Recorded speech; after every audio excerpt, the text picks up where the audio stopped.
Hi everyone, welcome to SkillNest Academy. In this session, we are going to understand the technical knowledge that every business analyst should know. Now, you might think that business analysts are non-technical roles, but in reality, having basic technical understanding is very important to communicate effectively with developers, testers, and other technical teams. So, in this video, we'll cover key concepts like APIs, HTTP status codes, database, and cloud technologies in a very simple and practical way. You don't need coding knowledge, but understanding these concepts will give you a big advantage in real projects and interviews. Let's start with APIs, which is one of the most important concepts for a business analyst. API stands for Application Programming Interface, and in a simple term, it allows two systems to communicate with each other. For example, when you use a mobile app and it shows your profile details, the app is actually calling an API to fetch that data from the server. As a business analyst, you are not expected to build API, but you must understand how they work so that you can write proper requirement for integration. Now let's understand the common types of API methods. The first one is GET, which is used to retrieve data from the server. For example, if we give a request like get user details, the system will return the user profile. This does not change anything in the system. It is only used for reading data. Next is POST, which is used to create new data. For example, when a user places an order, a POST request is used to create that order in the system. Then we have PUT, which is used to update an existing resource completely. For example, if we update all the details of a user profile, we use PUT. Patch. Patch is similar, but it is used for a partial updates. For example, if you only want to update the email address of a user, we use patch instead of updating the entire profile. Finally, delete. Delete is used to remove data from the system, such as deleting a user account. So, as a BA, understanding these methods helps you clearly define how systems should interact with each other. Now let's understand HTTP status codes, which are very important when working with APIs. Whenever an API request is made, the server responds with a status code that tells whether the request was successful or not. These codes are grouped into categories.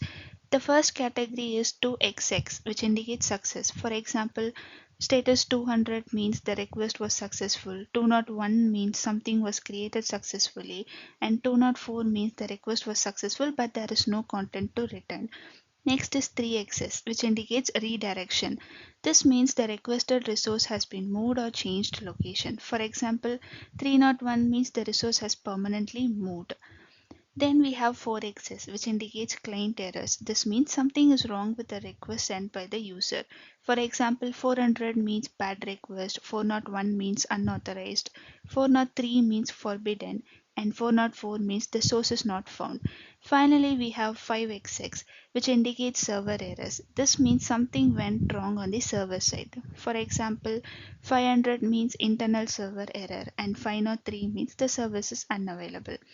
As a business analyst, understanding these codes helps you identify issues during testing and communicate clearly with the technical team.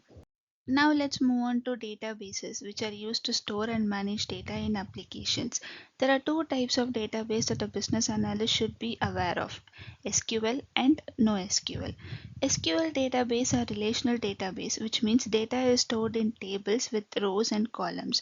These databases follow a fixed structure called schema. Examples include MySQL, PostgreSQL, and SQL Server. These are commonly used in systems like banking or ERP, where structured data and complex queries are required. NoSQL database, on the other hand, are non-relational. They store data in flexible formats like documents or key value pairs. Examples include MongoDB and DynamoDB. These are used in applications that require high scalability and real-time performance.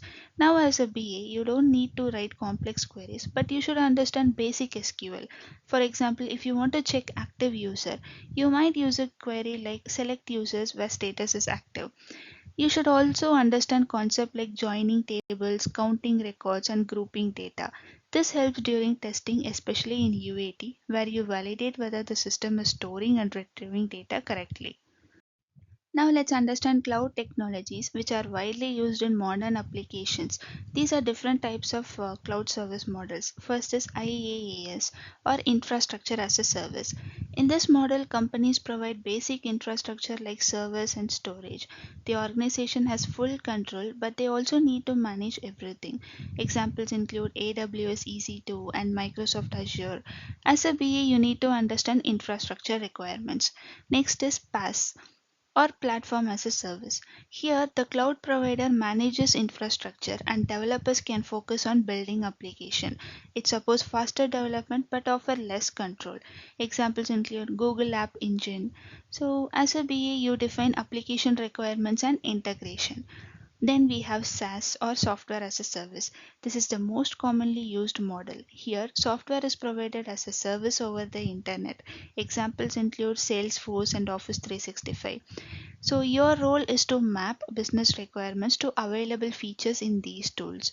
Finally, there is hybrid cloud, which is a combination of on-premise and cloud system. It provides flexibility but is complex to manage. So you need to define which system should be on cloud and which should remain on premises. So understanding cloud concept helps you work effectively in modern IT environment.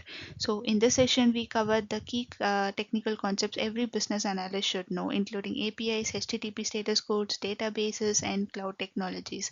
These are just theoretical topics, but practical knowledge that helps you work effectively with technical teams and perform better in interviews.